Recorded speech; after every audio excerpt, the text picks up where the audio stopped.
It's the Mike Francesa podcast on the Bet Rivers Network. Hello again, everybody, and welcome to the Mike Francesa podcast. After a rugged, tough Sunday nighter, as the Giants come out on the short side against the Bills, 14-9. No moral victories. I mean, listen, this was an improved effort for the Giants. We can touch on a lot of things that were good tonight, but still, they're 1-5 and headed quickly to nowhere. This crazy week ends on an untimed down, and yes, for those of you who want to scream about it, was it pass interference on the last play of the game? Yeah, it was. They called it on a play before. They weren't going to call it on back-to-back plays. You know, I would figure as a defender, it's a pretty smart move that they're not going to call it again. They called it, and it was clearly pass interference. It was pass interference again. I mean, he had him by the jersey, so there was no question, but they're not going to call it on back-to-back down, so the Giants fall short. Strange game. A strange game in a week of strange games. I mean, that's all there is to it. Did the Giants do some things better tonight? Yes. They played far better defensively. They got some really good play from guys in their front seven. They got some inspired play at times from guys in their secondary. They actually did some nice things run blocking. All right, they're not great pass blocking, but tonight Tyrod Taylor made it easier on them because he got out of there a lot. Yeah, he got sacked 3 times, but the bottom line is it wasn't terrible. And give Pugh credit. You know, I go way back with Pugh. He's coming off the couch, as he said in the lineups, you know, off the couch. He's playing guard, then he's playing tackle in this league. I mean, he was on the couch last week. Now he's playing tackle on Sunday night.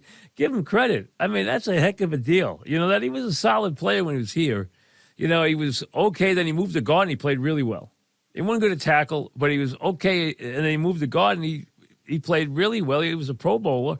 You know, give him a lot of credit. I mean, plus they did some nice stuff coming out in the second half, running some traps, running some zone blocking until the Bills adjusted, getting Barkley off finally with those back-to-back runs. I think he got 53 yards on the back-to-back runs. They got the running game going there. You know, they outgained the Bills for the game. You know, they hold them to 14 points. They win the turnover battle. They've been doing good in that the last couple of weeks. Taylor, except for the awful end of the first half, it was bad they didn't get in the end zone. And, boy, I saw enough of the Jets and the Giants not getting in the end zone today when they were in the red zone. I mean, they just couldn't, neither one. And, you know, I saw Dave say that was a run-pass option. There's no option there. You can't run it. You got to pass the ball. Everyone knows it. They're not going to bite on a run fake there. They know anyone knows that you're not running there. If you run there and you don't make it, you can't get back up and get a field goal. There's no chance. So it's a pass. That's all there is to it. And, of course, he runs it, and we saw what happened. They don't score. They don't get any points, and that comes back to haunt them. The fact that they can't get a touchdown come back to haunt them. But there was some good things tonight. Barkley's back. That's good. Offensive line at least ran block okay and did some better things tonight. Barkley, 24 for 93 and better in the second half. Slayton, 4 for 69, made some big plays. Tyrod put him, the ball in his hands a couple of times down the field. Robinson getting some targets and some plays and making some down. All of them getting plays, getting some things good. I mean, let's be honest. I thought Taylor ran the offense well, except for the mind warp at the half. And I don't know if you want to blame the coaches there or blame him there. He should know better. He's been around the league long enough. I mean, you cannot run the ball there. The Jets did it last week. The Giants do it this week. You got to understand what you can do and can't do at the end of these halves when you don't have any timeouts. It takes at least 15 seconds to get the ball back up and spiked, or to get the field goal unit on the field. If you onto that, you cannot fool around with anything else. Get the ball out of bounds, get the ball in the back of the end zone, or get it in the end zone, and throw it. That's all you can do. You cannot be in the field of play on those situations. Jets learned that last week. Giants learned it this week. Were there some positive things? Yes. But again, I saw guys crediting Dave after the game. No. There's winning and there's nothing else. When you're 1-4 and your season is completely slipping away, moral victories aren't worth anything. Yes, okay, it wasn't, it wasn't 40-3. We didn't sit there and watch the Bills run up and down the field while the Giants didn't try. Okay, we didn't have that. So if that's a positive for you as a Giant fan, well, then take it. And, tuck it under your pillow. But they're still 1-5. That's the bottom line. And that's what matters. Okay? And, hey, do I think they'll improve a little the rest of the season? I'm sure. Will they upset somebody? Maybe. Just better be careful. Just because there's a lot for the Giants to gain in that game. Now, Jets have a bye going into the Giants. Giants have Washington, then the Jets. And that game will have a lot of emotion, and it'll be a lot of buildup, blah, blah, blah. But remember, for the Giants, it's a season maker. For the Jets, it would be a terrible loss. But we have plenty of time for that. I'll get back to the Giants in a second. Let me just make a point about the week. What a weird week. Sometimes there's really weeks in the NFL that are inexplicable. There's no way to explain what went on. But one theme I've seen so far this year is a lot of the big quarterbacks, the guys who usually tear the league up, are really struggling. Mahomes is struggling. Josh Allen is struggling. Hurts is struggling. Burrow is struggling. Not scoring points, not getting the ball to their favorite receivers, not getting the ball in the end zone. Just think of this. Mahomes scored 19 this week. Burrow scored 17 this week. Allen scored 14 this week, and they all won. The Jets held the Eagles to 14 and turned them over 4 times. And the Eagles lost for the first time. The Niners only scored 17, missed 2 very makeable field goals, including the game winner. And that's a rookie field goal kicker. And I'll tell you right now, that's my rookie field goal kicker. I tell him now, I draw a line right here now, okay? You fall under 90% from here, and you're gone. That's it. Case closed. You make field goals. And listen, I'm not talking about 58, 60-yarders. If you make makeable field goals, you can't have a guy who can't make a field goal. I understand Elliott missed one today. All right, Elliott's missed 2 field goals, in forever inside 40 yards. All right, that's going to happen. And for some reason, there were a lot of field goals that just faded right today. I don't know why, but there were a lot of missed field goals today, too. But the scoring was way down. Unless you're the Dolphins, who score every week. And they didn't even have Achane. They won for about a month. They scored 42 today against Carolina. Jaguars scored 37. Those are the only 2 teams that went over 30 this week. The scoring was way, way down. And, you had quarterbacks not playing today. Dan Jones was sitting today. Deshaun Watson sitting today. You got quarterbacks sitting. And you had 5 quarterbacks hurt today. Garoppolo. Now, I don't know who's hurt long-term and not yet, but Garoppolo went out. Fields went out. Lawrence went out. Tannehill went out. Tannehill's hurt. Mayfield went out.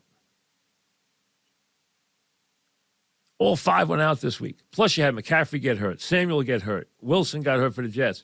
Injuries all over the place. The Eagles must be down 6 starters now, maybe 7 in the last 2 weeks. And remember what they lost early in the season. They need to make trades for their secondary. And if they lose Johnson for a long time on that offensive line, that's a big loss. He went out early in the game today. That's a big, big loss.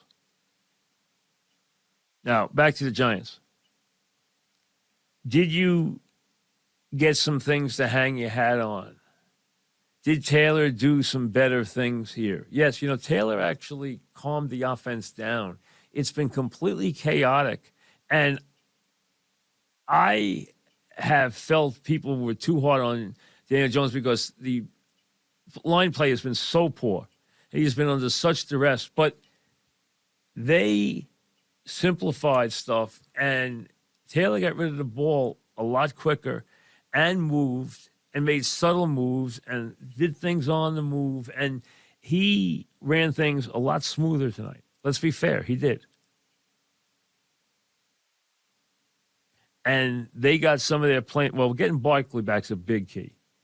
That allows them to put some stuff in that Barkley can do, off blocking schemes that help.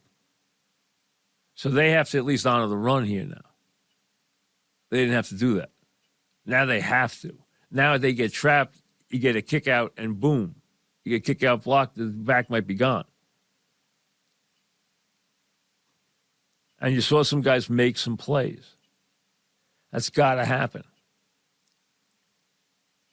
I would give Tyrod Taylor another start, minimum. I might even give him a couple more starts. Let Daniel Jones get healthy. Let him get settled. It's still his job. You know, Taylor's a good backup quarterback. We all know that. He's maybe the best backup quarterback in the league. Minshew moves his team all the time, but today, like, he turned the ball over right and left against the Jaguars. He moved the ball, but he turned it over right and left. You can't have that. And it looks like he might be the quarterback for the rest of the year because Richardson, it looks like, may go under surgery that would finish the season. So Taylor, I think, earned another start. The Giants need to get a win next week. That's a winnable game. They need to get a win. Their defense did some better things today. There's no question about it. They had some guys, you know, really stand out on defense today. You want to give them credit for that. I mean, the Giants did some good things. They outgained them, as I said. They were +2 in the turnovers. They were 10 for 19 on third down conversions. You know, they didn't give up. They didn't give up big back-breaking plays. They kept the ball enough to keep things honest. You have to be happy. You know, they had some guys do some very, very nice things on defense. You know, 3 or 4 guys played really well. That was a positive. They seemed to have a better grip on both units today. The coaches just seemed to have a better game plan. They just seemed to have a better grip on things. And they settled things down in a very tough environment against a good team that was coming off a loss that is brutal to beat in these spots. I mean, going to Buffalo when Buffalo's just coming off a loss is, you know, a very, very tough spot. It really is. And they had a chance to steal a game. They didn't, but they had a chance at least. So the Giants get the Redskins next week. The Jets are off. The Commanders, who won today in Atlanta, who were 3-3, who have a quarterback who's made a lot of mistakes, but he also likes to throw the ball all over the lot. He's made a lot of plays. He's been sacked a lot. He's turned the ball over a lot, but he's also made a bunch of plays. So, and you know they have a pass rush. So that game's not easy. No game's easy for the Giants. We know that. Jets, as we said, at the bye. Next week, a lot of teams. You know, next week you got the Panthers, Bengals, Cowboys, Texans, Jets, Titans, all off. Good Sunday nighter, though. Dolphins at the Eagles. Battle of 5-1. There's no more undefeated teams. And the Fish keep scoring. Today they spotted Carolina 14 points, came back, won 42-21. They continue to, you know, throw the ball all over the lot. They lost their champ for a month, but you know what? They just plug in and go. You know, Mostert had a big game today. I mean, you look at their numbers. Mostert had 115 yards and 2 touchdowns. Hill had 6 for 163 and a touchdown. Waddle had 7 catches and a touchdown. Mostert had another touchdown receiving.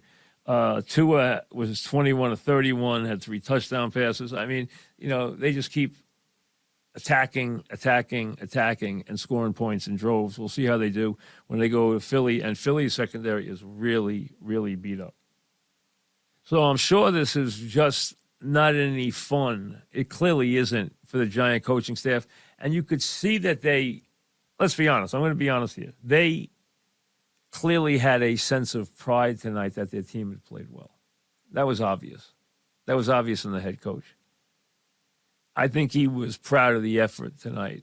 I think he liked that he got through to them this week, that they were able to do some things this week, and that they didn't embarrass themselves again in prime time.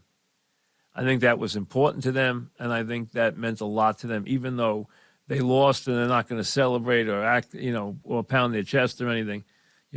That's for Saleh to do, which he evidently did after the game again, which I guess he said something about embarrassing all the quarterbacks they've played so far. I mean, can you imagine this guy when he actually wins?